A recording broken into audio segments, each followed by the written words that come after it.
ازيكم؟ انا هبه ودي قناتي. النهارده هنعمل كرات اللحم السويديه او الكفته بتاعه ايكيا مع البطاطس البيوريه بتاعتها بطريقه سهله ولذيذه وهتعجبكم جدا.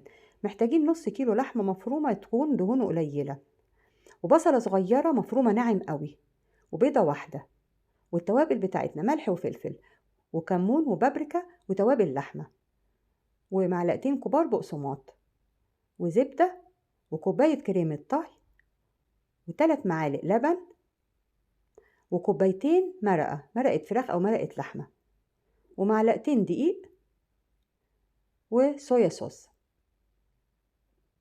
هنبدأ بقى في طاسة على النار فيها معلقة زبدة ومعلقتين زيت، وهننزل البصلة، وزي ما بقولك البصلة تكون مفرومة ناعم قوي، وهقلبها كده لحد ما تدبل، وبعدين هنزلها بقى في بولة بره، وهحط عليها البيضة و3 معالق لبن والتوابل، كل حاجة من التوابل نص معلقة ما عدا الكمون معلقة، وهنحط عليها معلقتين بقسماط كبار، ونقلب بقى الخلطة دي كلها مع بعض كويس كده بمضرب البيض، وبعدين ننزلها على اللحمة.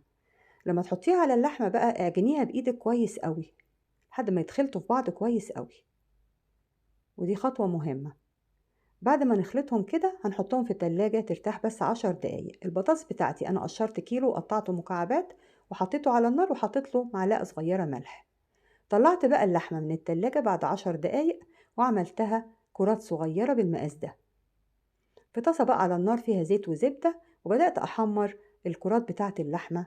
تحمريها بقى كويس من كل الجناب، ما تبقاش محروقة منك، تاخد لون بس عسلي حلو كده.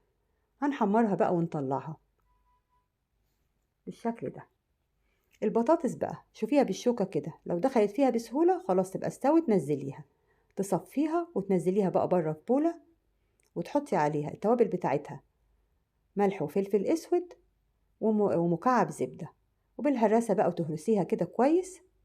وبعدين بقى خطوة مهمة جدا، هنصفيها بالمصفى. هتصفيها بقى بالمصفى هتبقى ناعمة قوي وكريمي، لأن أي حاجة بقى متكتلة فيها طبعا هتطلع في المصفى. بعد بقى ما صفيتها بالمصفى حطيت عليها نص كوباية كريمة طهي، بس هتحطيها على كذا مرة، حطي شوية وقلبي، حطي شوية وقلبي لحد ما تخلصي النص كوباية. كده عملنا البطاطس بالطريقة دي، طعمة جدا ولذيذة وكريمي قوي. مكان بقى الكفتة اللي حمرناها حطيت معلقتين دقيق، وحطيت أو حمرتهم كده الأول، وبعدين حطيت كوبايتين الشوربة وملح وفلفل أسود، وبعدين نص كوباية كريمة الطهي. كده استعملنا الكوباية كلها، نصها للبطاطس ونصها للصوص، ومعلقتين صويا صوص.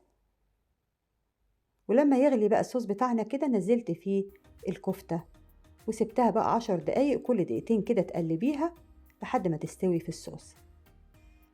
ريحتها حلوة قوي وطعمها جميل جدا وسهلة خالص. هنقدمها بقى البطاطس البيوريه بتاعتها، وهنحط عليها الكفتة وحبة صوص كده، ونزين بقى الوش بشوية بقدونس. ممكن بقى تقدميها مع رز، أو ممكن مع مكرونة، أي نوع مكرونة تحبيه، هتبقى حلوة قوي وبألف هنا. ولو عجبتك الكفتة النهاردة اعملي لايك وشير واشتراك في القناة بتاعتي، وباي باي.